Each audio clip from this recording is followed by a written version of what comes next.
Okay, we're back again in the office for some more plasma ball fun.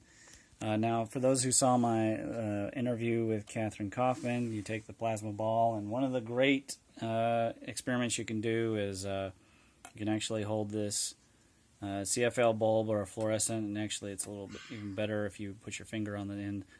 And you can see that the plasma is actually interacting. Look at that. If I hold it there, it builds up an electric charge, and boom, there's a flash. Okay, that's not hurting. There's no ability to hurt me here. Everything's perfectly safe. So that should get you thinking that there's probably more things you can do with this because actual electricity is being inducted. That's the word inducted on the outside here, right? Okay, so it's perfectly safe for the kids to touch. You can get these at Wal Mart for about $20. There's nothing unsafe about it. So I'm going to mount this camera here, and by mount I mean put it up here on my chair. Let's see here. Okay, let's move the ball into the line of sight. Now, one of the things that we can do with the ball is we can actually conduct some measurementations. I've got here a voltmeter. Let's see what we can find out. So if I put this on, let's put it on volt level here. And we'll just put this to the ground and we'll just see what this says. Nothing. So nothing on that setting. Let's try another setting. All right, it's definitely attracting.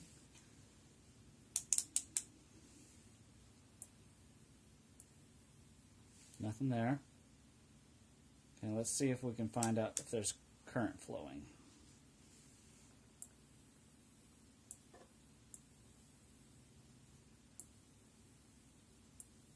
Nothing to speak of.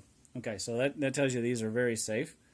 All right, now, but what would happen if we would put, and viewer, I'm doing these with you. What about if we put some aluminum foil over top? I'm going to turn this off. And then I'm going to actually put the aluminum foil around the top of the ball here.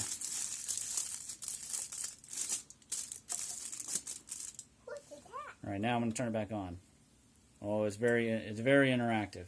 Now, what would happen here if I get near to it? Oh, look here. Hold this for the audience. Hold it right there. I'm going to get near to it. Look at that. We're generated.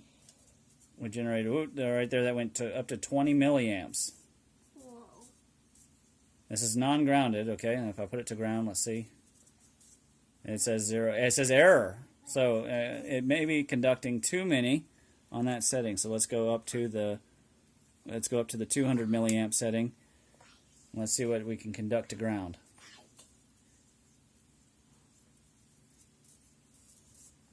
Wow, it spiked to well over 200. Let's go into the amp range. Let's go into the 10 amp setting. They're a little bit off camera. There we go. It's a little bit down and put it right there. Okay, let's put it to ground.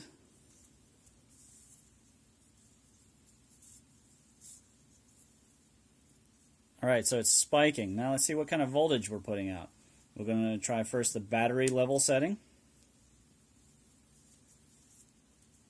Errored out. Briefly there you could see it was measuring. It definitely went over a volt though. We just saw 0.9 something. Let's go up to the 9 volt setting. That's going to shock you if you touch it now. All right, so right there you saw a 6 volts. Look at that, 14 volts. Let's move it up to the 200 volts setting here. Let's see, all right, we got 600 volts DC. Let's see what we can get out of the 600 volts DC setting. You're off camera there. All right, this is on the 600 volts DC. 119, 300 volts, 396 volts. All right, 500, 600 volts. We just saw a spike there to 600 volts. So again, prior to the putting of the aluminum foil, perfectly safe. But then we applied the conductor to the cover, right? Now the electric field induces a voltage across the aluminum foil. It's very high. And the milliamps are actually significant to where it gives you a pretty good shock. I don't suppose any of you want to touch it, do you? No, probably not. All right, now let's see, before we can put the voltmeter away. Before we take it off of there, what I've got here are a pair of robo grips, and you notice they're insulated. And let's see if we can get a bit of an arc coming across to this acupuncture needle. As many of you know, I'm an acupuncturist, so having little pieces of metal hanging around. Look at that. Look at that. Come here, kids. Come here and look, Nana. Look at that. Now, I'm perfectly grounded. I'm perfectly safe. It's not hurting me at all. And look at that. It's vibrating the aluminum, the steel needle. This is a stainless steel filament needle. Watch here, Nana. As it gets close, the electric force causes the needle to vibrate back and forth.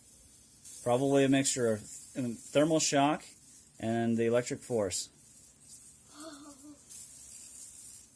Now let's see what happens if I put a long piece, if I make it. Now it likes to focus. Okay, there we go. We can get actually a pretty good amount of lengthy discharge there. Right, so this little plasma ball is putting out some serious electric field. And you can actually hear it too underneath as it is interacting between the aluminum and the plasma ball itself. And what would happen if I touch you? Nothing, right? Nothing. So it's not really a big deal. Now if I touch the needle, of course, I'm going to feel whatever the actual needle is getting there, which is probably a pretty good size current. Would you like to hold it and try? All right, keep the grip on. The one thing I like about robo grips, aside from they have insulated handles, are that they adjust to the shape of whatever you're holding. So you don't have to worry it's going to fall out like some kind of pair of pliers. And while he's doing that, we'll go ahead and reattach our voltmeter here. We'll go from the ground and go to the end of this. Oh yeah, 472 volts. What else I got here? 600. I just saw 675. Let's go back down and let's look at the current itself. We'll go to the back to the 10 amp setting. Let's look at the current.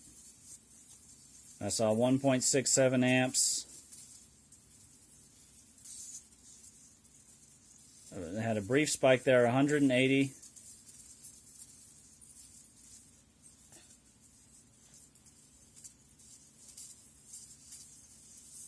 Well, it couldn't have been 180 because we're on the 10 amp setting.